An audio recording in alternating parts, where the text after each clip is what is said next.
George Raphshun was a guy who was very close to Jimmy Carter. As a matter of fact, he was number 3 in his administration. And he brought the property to me.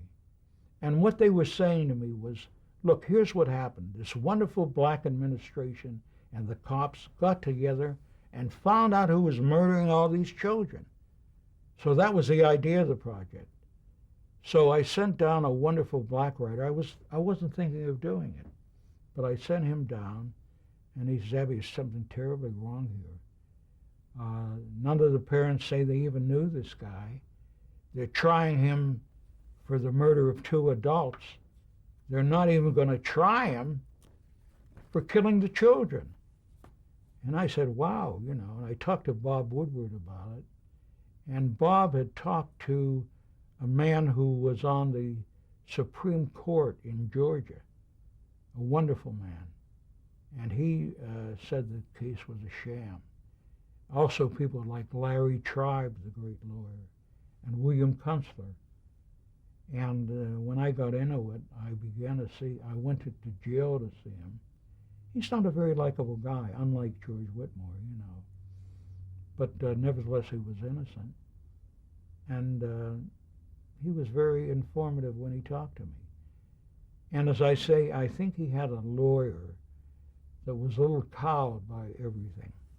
And of course, they went all out. It was the kind of sensation that happens now and again. And here I come along and saying it's all bunk. People didn't like me, and as a matter of fact, I'll tell you a very funny story. I had just married Myra then, and we went to Harvard. I was talking to Alan Dershowitz's class, and Time magazine was coming out. Myra read it was so bad she didn't want to come home with it. Now, in terms of your research, what did you find out about the fiber evidence that was so important to the case? Well, the fiber was insubstantial, and really they had almost no evidence. He never knew them, he never saw them, and what happens what is worse than our justice system, and God knows it happened again and again in Chicago. They'll find a suspect, and they're going to make it work. They're not going to say I made a mistake. They make it work. And that's what happened with the Atlanta child. Why do you think that happens? Well, I think it happened because, I'll tell you, I think one of the reasons, not the main reason, but one of the reasons was there was a black administration at that time.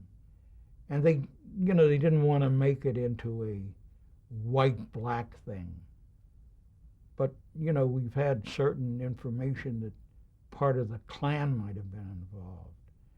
And also, as I said, he was a rather pompous guy with the police, and he would agree to nothing. He was hard for them to handle, and rightly he should have been.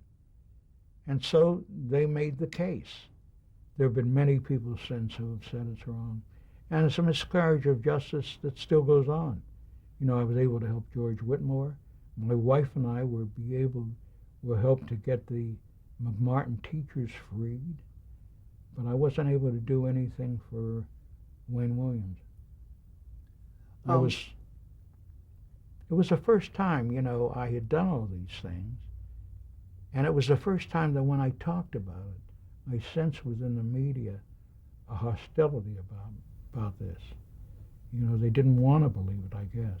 Why do you think this case, more than really almost anything else you have done, got so much attention and so much criticism? Well, it did because everybody had accepted this. Here was this terrible string of murders, and they caught the guy, so there was no more danger. And everybody accepted it, and people told me what would happen, but I didn't quite believe them.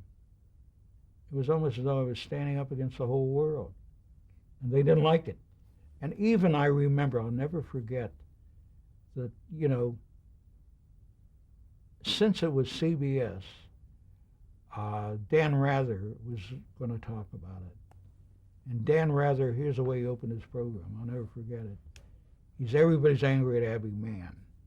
And it showed my picture, and it shows a quote of me saying, Well, I've opened it up, and and if they don't believe it, they can lump it. I said a lot of other things, but he took that delicious quote. So CBS, and even though they were doing it, didn't seem to have rather in their corner for me. That was started an incredible amount of confrontations, except, the parents of the kids didn't think Wayne Williams was guilty.